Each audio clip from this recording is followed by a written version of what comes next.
মুসলিম উম্মাহ যেন তাদের এক ভাইকে তারা ইসলামের কার্যক্রম পরিচালনার ক্ষেত্রে সহযোগিতা করতে না পারে, সেই জন্য অন্য দেশের উপরেও সে আধিপত্য বিস্তার করার স্বৈরতান্ত্রিক মনোভাব দেখাচ্ছে। আমরা এর তীব্র নিন্দা এবং প্রতিবাদ জানাই। ডক্টর জাকির নায়েক যদি বাংলাদেশে আসেন তাহলে সেই ক্ষেত্রে ভারতীয় এমন ধৃষ্টতাপূর্ণ আচরণের তীব্র প্রতিবাদ এবং তার বিরুদ্ধে শক্ত অবস্থান গ্রহণ করতে আমরা বাংলাদেশ সরকারকে, রাষ্ট্রকে আমরা আহ্বান জানাবো। ভাই জানতে চেয়েছেন যে নভেম্বরে ডক্টর জাকির নায়েক বাংলাদেশের একটি অনুষ্ঠানে যোগ দিতে ঢাকায় আসছেন বলে জানা গেছে। তবে ঢাকায় তিনি পা রাখলেই যেন তাকে ভারতের হাতে তুলে দেওয়া হয়, বাংলাদেশের কাছে এমনটাই প্রত্যাশা করছে ভারত। এই বিষয়টি আপনি কিভাবে দেখছেন? এই বিষয়টিকে আমরা অত্যন্ত জঘন্য মানসিকতা হিসাবে দেখছি ভারতের।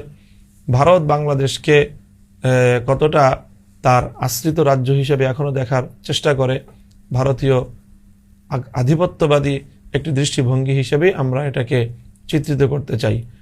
বরং আমরা বাংলাদেশ থেকে বলতে চাই যে বাংলাদেশে হাজার হাজার মানুষের খুনি, আন্তর্জাতিকভাবে স্বীকৃত খুনি, জুলাই গণহত্যার খুনি, শাপলা চত্বর গণহত্যার খুনি, অসংখ্য অগণিত মানুষকে খুন করে ফ্যাসিবাদী সরকারের প্রধান শেখ হাসিনা ভারতের আশ্রয়ে রয়েছে।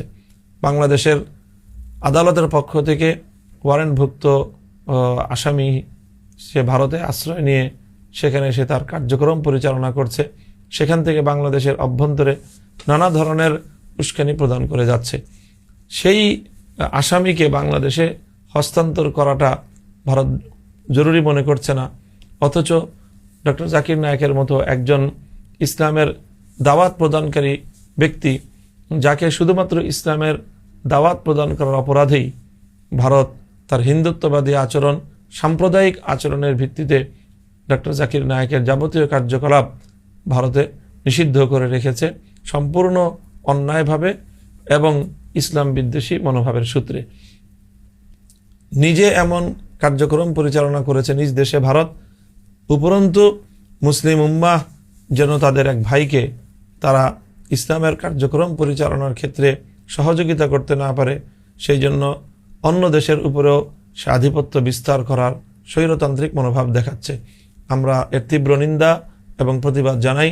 ডক্টর জাকির নায়েক যদি বাংলাদেশে আসেন তাহলে সেই ক্ষেত্রে ভারতীয় এমন ধৃষ্টতাপূর্ণ আচরণের তীব্র প্রতিবাদ এবং তার বিরুদ্ধে শক্ত অবস্থান গ্রহণ করতে আমরা বাংলাদেশ সরকারকে, রাষ্ট্রকে আমরা আহ্বান জানাবো।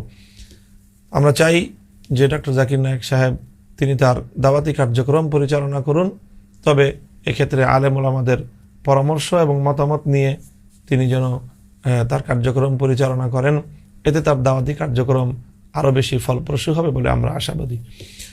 প্রিয় দর্শক শ্রোতা মণ্ডলী, এতক্ষণ পর্যন্ত আপনারা আমাদের সঙ্গে ছিলেন। আমরা আমাদের আপনার জিজ্ঞাসার প্রশ্নোত্তরমূলক লাইভ অনুষ্ঠানের 49তম পর্ব আজ আমরা আয়োজন করলাম। আজ এখানে আমরা বিদায় নিচ্ছি, আবারও দেখা হবে ইনশাল্লাহ পরবর্তী সোমবার।